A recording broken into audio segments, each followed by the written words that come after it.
We waste too much valuable time and energy trying to convince people who would never be convinced. We try to bring our friends along, our parents along. We trying to convince people like, come on, you don't see this?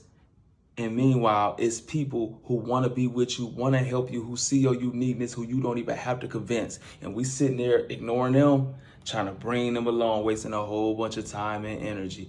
I really believe go where you celebrate it, not where you tolerate it, because it's a whole bunch of time wasting and a whole bunch of energy wasting. And you will be drained from running a race at your God-given purpose, trying to bring some people along who don't want to be brought along, ignoring some people who want to pull you along, for real. People are who they are. It's in their nature. No matter what you do, no matter what you say, they gonna do what's in their nature. If a bumblebee land on you and sting you, why are you mad at the bumblebee? It don't matter how you treat that bumblebee. It don't matter what you say to that bumblebee. A bumblebee gonna sting you, because that's what a bumblebee do, is sting. And that's just like people. If a person always lie, get over, manipulate, and selfish, no matter how real you are to them, no matter how good you are to them, they gonna be who they are. A dog gonna bark, no matter what you do or don't do. So when a person lie, when a person steal, when a person manipulate, why are you mad at that person? Why is you trying to convince that person what they doing is wrong? Man, they are who they are. And you waste a whole bunch of time and energy trying to convince somebody to change, but they don't even see nothing wrong with who they are. And you'll resent them and they will resent you. And now you mad at this person for being who they are. No, be mad at yourself because they showed you who they are and you still went over there anyway. Fool me once, it's a shame on you. Fool me twice, it's a shame on me. People are who they are, for real. Can't step into our destiny if we don't step out the boat. A lot of times we cannot walk and step into our purpose because we won't get off the boat. The disciples, a lot of them was fishermen. Jesus called them and said, put down your fishing pole, get out of the boat, stop fishing for fish, and help me fish for men. And right then they stepped out the boat and they followed Christ and they walked in their God-given purpose. Jesus was walking on water and Peter wanted to walk on water too. The other disciples were scared. Jesus said, get out the boat and walk. And Peter got out the boat and took a step in faith, but he started sinking, but he walked on water a little bit. The whole meaning is get out of the boat and walk into your purpose. And the boat is basically meaning your comfort zone. But we would not leave our job. We would not leave our mommy. We won't leave our family, our friends. We won't leave what's comfort to walk in our God-given purpose, which is difficult a lot of times. And we'll go to our deathbed unfulfilled with a whole bunch of regrets or could have been. So sometimes we have to do what's hard at the beginning, because when we walk out of what's comfortable, it's always hard. When we stretching and changing, it's hard. But we so used to comfort that we give up our future, our God-given purpose, just to remain here and be comfortable. And we can't do nothing in this world worthwhile in our comfort zone, for real. A lot of times we can't get what God want to offer us because we won't let go of what he want us to let go of. And that's things, that's places, and that's people.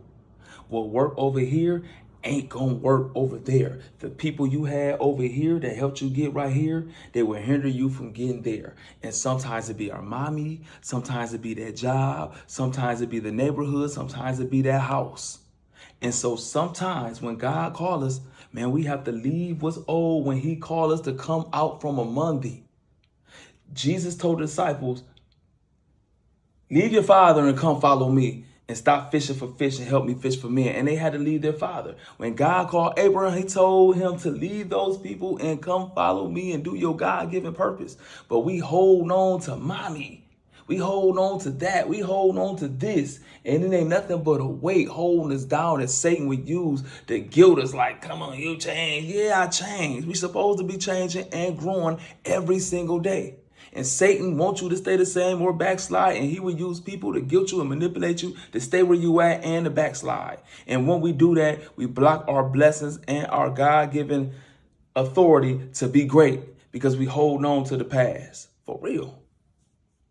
Sometimes you just got to cut losses, and we hold on to something so long and it will hinder us to getting where we should be. And what we hold on to is draining us of energy, it's wasting time, it's wasting money, and it's just holding you back from new people coming in. And that could be people, and that could be places, and that could just be things that we have a lot of stuff invested in and we don't want to cut ties. but sometimes you have to let it go. Some people don't appreciate what you're doing anyway. You got to go where you celebrate it, not where you tolerate it. And what you doing? We got to go where we celebrate it, not where we tolerate it. I don't care how much you give to an entitled person. They will always pout and they never be appreciative because they think you're supposed to be doing that and they think you need them in your life.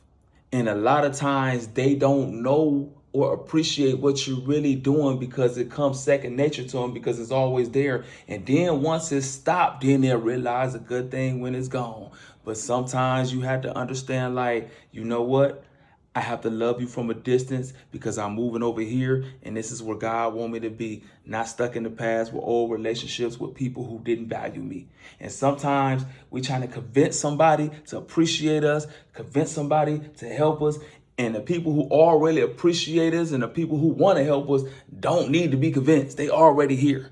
So sometimes we had to cut those people loose and love them from a distance. I'm not mad at you. I forgive you for what you done. It don't even matter. But right now, I got to walk in my God-given purpose. And back there, I can't backslide. I got to move forward in life, for real. On your road, when you're on your journey, when you're walking in your purpose and chasing greatness, you cannot spend too much time with people who refuse to leave their comfort zone. They will stop your ministry. They will stop your career. They will stop whatever you trying to do because they cool at the level they at, and they will prevent you and they will hinder you from moving forward. They will guilt you and they will throw little monkey wrenches in your program to wheel you back in to do it their way so they could be important in the role they in because they don't want to stretch. They don't want to grow. I want to stay who I am. I'm important right here. I'm comfortable. Why would I want to grow and change? And they will hinder you from growing. And so a lot of times when you see a person who want to stay where they at and stay where the program is at right now and you trying to grow and you trying to grow, man, you got to leave that person alone. Love them from a distance. I ain't even mad at you. This ain't even personal. This is business. I'm aiming for the stars. And you cool being in the sewer. And so I'm trying to be great and walk in my God-given purpose. And I know I can't do that in my comfort zone. For real.